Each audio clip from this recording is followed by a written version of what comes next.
ಶ್ರೀಮತೆ ರಾಮಾನುಜಾಯ ನಮಃ. ನೀವು ವಿರಾಟ್ ವಿಶ್ವರೂಪ ನಾರಾಯಣ ಸ್ವಾಮಿಯನ್ನ ನೀವು ದರ್ಶನ ಮಾಡ್ತಾ ಇದ್ದೀರಿ. ವಿರಾಟ್ ವಿಶ್ವರೂಪ ನಾರಾಯಣನಿಗೆ 11 ಮುಖಗಳನ್ನು ತೋರಿಸಲಾಗಿದೆ. ನೀವು ನೋಡ್ಬೋದು, ಮಧ್ಯದ ಮುಖದಲ್ಲಿ ನಾರಾಯಣನ ಮುಖ ಇದೆ. ಆ ನಾರಾಯಣನ ಮುಖದ ಪಕ್ಕದಲ್ಲಿಯೇ ಬಲಭಾಗದಲ್ಲಿ ಶಿವನ ಮುಖವನ್ನು ತೋರಿಸಲಾಗಿದೆ. ಹಾಗೆಯೇ ಶಿವನ ಮುಖದ ಪಕ್ಕದಲ್ಲಿಯೇ ಸ್ಕಂದನ ಮುಖ ಅಂದರೆ ಸುಬ್ರಹ್ಮಣ್ಯ ಸ್ವಾಮಿಯ ಮುಖ. ಹಾಗೆಯೇ ಗಣಪತಿ, ಆ ಗಣಪತಿಯ ಪಕ್ಕದಲ್ಲಿಯೇ ನರಸಿಂಹನ ಮುಖ, ನರಸಿಂಹನ ಪಕ್ಕದಲ್ಲಿ ಋಷಿಯ ಮುಖವನ್ನು ತೋರಿಸಲಾಗಿದೆ. 11 ಕಿರೀಟಗಳನ್ನು ನೀವು ನೋಡಬಹುದು. 11 ಕಿರೀಟವು ಒಂದು ಕಿರೀಟ ಇದ್ದಂಗೆ ಇನ್ನೊಂದು ಕಿರೀಟ ಇಲ್ಲ. ಅದೇ ಇದ್ರ ವಿಶೇಷ. 11 ಕಿರೀಟದಲ್ಲೂ ಒಂದು ಕಿರೀಟ ಇದ್ದಂಗೆ ಇನ್ನೊಂದು ಕಿರೀಟ ಇಲ್ಲ. ಅದರಲ್ಲಿ ನೀವು ನೋಡಬಹುದು, ಮೊದಲನೇ ಮಧ್ಯದ ಕಿರೀಟದ ವ್ಯತ್ಯಾಸವನ್ನು ಪಕ್ಕದಲ್ಲಿ ಶಿವನ ಚಂದ್ರಮೌಳಿ ಅಂತ ಕರೀತಾರೆ. ಆದ್ದರಿಂದ ಚಂದ್ರ ಇರೋದನ್ನು ನೀವು ಗಮನಿಸಬಹುದು. ಚಂದ್ರನ ಒಂದು ಇದು ಕೂಡ ಇದೆ.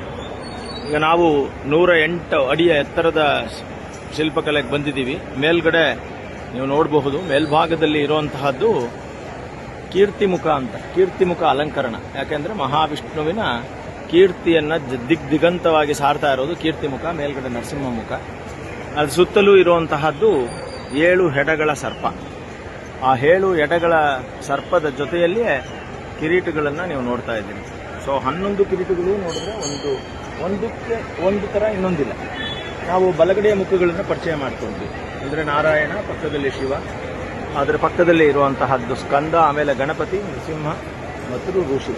ಹಾಗೆಯೇ ನೀವು ಎಡಭಾಗದಲ್ಲಿ ನೀವು ನೋಡ್ಬೋದು ಬ್ರಹ್ಮಮುಖ, ಅದರ ನಂತರ ಹನುಮಂತನ ಮುಖ, ಹಾಗೆ ಅಗ್ನಿಯ ಮುಖ, ಗರುಡ ಮುಖ ಮತ್ತು ಅಲ್ಲಿಯೂ ಋಷಿ ಮುಖವನ್ನು ನೀವು ನೋಡ್ತಾ ಇದ್ದೀವಿ. ಸೊ ಹೀಗೆ ಎಲ್ಲವೂ ಕೂಡ ಋಷಿ ಮುನಿಗಳು ಇರುವಂತಹದ್ದನ್ನು ನೋಡ್ತೀವಿ. ಮಾನವಾಕೃತಿಯಿಂದ ಇರುವಂತಹದ್ದನ್ನು ನೀವು ನೋಡ್ತೀವಿ.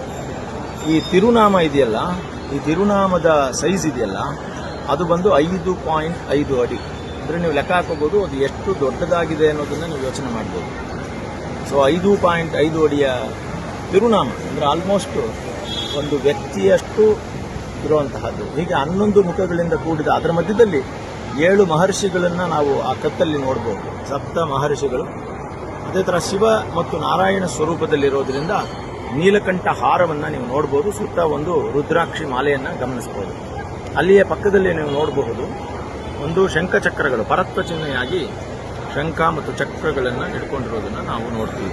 ಹಾಗೆಯೇ ಶಂಖಚಕ್ರ ಮುದ್ರೆಯ ಜೊತೆಯಲ್ಲಿಯೇ ನೀವು ನೋಡಬಹುದು ಒಂದು ದತ್ತಾತ್ರೇಯ ಮೂರ್ತಿ. ಬಲಭಾಗದ ಭುಜದಲ್ಲಿ ದತ್ತಾತ್ರೇಯ, ಅದರ ಎಡಭಾಗದಲ್ಲಿ ಸೇಮ್ ನಾರದ ಮಹರ್ಷಿಗಳು, ಮಧ್ಯದಲ್ಲಿ ಮಹಾವಿಷ್ಣು ಎದೆಯಲ್ಲಿ. ಅಲ್ಲಿ ನೀವು ನೋಡಬಹುದು ಮಹಾಲಕ್ಷ್ಮಿ ಮತ್ತು ಮಹಾಸರಸ್ವತಿಯರನ್ನ ತೋರಿಸಿದ್ದಾರೆ. ಅದೇ ಥರ ಅಲ್ಲಿಂದ ಮಧ್ಯದಲ್ಲಿ ಬಂದರೆ ಸದಾಶಿವ, ಬ್ರಹ್ಮ. ನೀವು ಕೈಯಲ್ಲಿ ಬಂದರೆ ಗಾಯತ್ರಿ ದೇವಿಯನ್ನು ನೋಡಬಹುದು. ಸೊ ನರಸಿಂಹರನ್ನು ನೋಡ್ತಾ ಇದ್ದೀರಿ ನಾಭಿಯ ಭಾಗದಲ್ಲಿ. ಅಲ್ಲಿಂದ ಬ್ರಹ್ಮದೇವರನ್ನು ನೋಡ್ತೀರಿ. ಅಲ್ಲೇ ನಾಗವನ್ನು ನೀವು ನೋಡಬಹುದು. ಎಲ್ಲ ಅಷ್ಟನಾಗಗಳನ್ನು ಪ್ರತಿನಿಧಿಯಾಗಿ ಮಾಡಿರುವಂಥದ್ದು. ಮಧ್ಯದಲ್ಲಿ ಗಣೇಶ ಇದ್ದಾನೆ.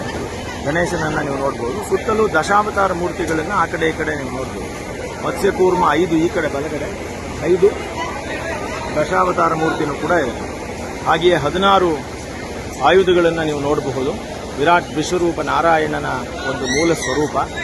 ಹಾಗೆಯೇ ನೀವು ನೋಡೋದಾದರೆ ಗೀತೋಪದೇಶವನ್ನು ನೋಡಬಹುದು. ಗೀತೋಪದೇಶ ಇದೆ ನೋಡಿ. ಹಾಗೆ ಗೀತೋಪದೇಶದ ಕೆಳಗಡೆನೆ ಈ ಕಡೆ 7 ನದಿಗಳು, ಆ ನೀರಿನ ನದಿಗಳನ್ನು ನೋಡ್ಬೋದು. 7 ಪರ್ವತಗಳು, ಆ ಭೂಮಿಯನ್ನು ತೋರಿಸಿದ್ದಾರೆ ನೋಡಿ. 7 ಭೂಮಿಗಳು, 7 ಆಕಾಶ. ಅಂದರೆ ಅತಲ ವಿತಲ ಸುತಲ ತಲಾತಲ ತಲಾತಲ ಮಹಾತಲ ಪಾತಾಳ ಅನ್ನೋ 7 ಕೆಳಗಡೆ ಲೋಕಗಳು. ಭೂಲೋಕ, ಭೂರಲೋಕ, ಸ್ವರ್ಲೋಕ, ಮಹೋಲೋಕ, ಜನೋಲೋಕ, ತಪೋಲೋಕ ಅನ್ನೋ 7 ಲೋಕಗಳು. ಇದರ ಮಧ್ಯದಲ್ಲಿ ಯಮದೇವರು ಇಲ್ಲಿ ನೀವು ನೋಡಬಹುದು. ಕೆಳಗಡೆ ಚಾಮುಂಡೇಶ್ವರಿ, ಹಾಗೆ ಪದ್ಮ. ಮತ್ತು ಗೀತೆಯಲ್ಲಿ ಉಪದೇಶ ಮಾಡಿದ್ರಿಂದ ಇದು ಎಲ್ಲಿ ವಿಶ್ವರೂಪ ತೋರಿಸಿದ್ದು ಅಂತ ಕೇಳಿದ್ರೆ, ವಿಶ್ವರೂಪ ತೋರಿಸಿದ್ದು ಕುರುಕ್ಷೇತ್ರದ ಯುದ್ಧ ಭೂಮಿಯಲ್ಲಿ. ಹಾಗಾಗಿ ಇಲ್ಲಿ ವಿಶ್ವರೂಪ. ಕೆಳಗಡೆ ನೀವು ನೋಡೋದಾದ್ರೆ ಅಷ್ಟದಿಗ್ಗಜಗಳು, 8 ಆನೆಗಳು. ಅದರ ಕೆಳಗಡೆ ಇರುವಂತಹದ್ದು ಮಹಾಕೂರ್ಮ ಕೆಳಗಡೆ. ಹೀಗೆ ಒಟ್ಟು ಸೇರಿ 108 ಅಡಿಯಲ್ಲಿ ಇದು ನಿರ್ಮಾಣ ಆಗಿರುವಂತಹದ್ದು. ಏಕಶಿಲೆಯ ವಿಗ್ರಹ ಇದು. ಪೂರ್ಣವಾಗಿ ಏಕಶಿಲೆಯಲ್ಲಿ ಆಗಿರುವಂತಹ ವಿಗ್ರಹ. ಸೊ ಹೀಗೆ ಈ ಒಂದು ಪರಿಕಲ್ಪನೆ ಏನಪ್ಪಾ ಅಂತಂದ್ರೆ, ಈ ಗೀತೆಯಲ್ಲಿ ಬರುವಂತಹ ಪರಿಕಲ್ಪನೆಯಲ್ಲಿ ಇದನ್ನು ತಗಲಾಗಿದೆ. ಶ್ರೀಮತೆ ರಾಮಾನುಜಾಯ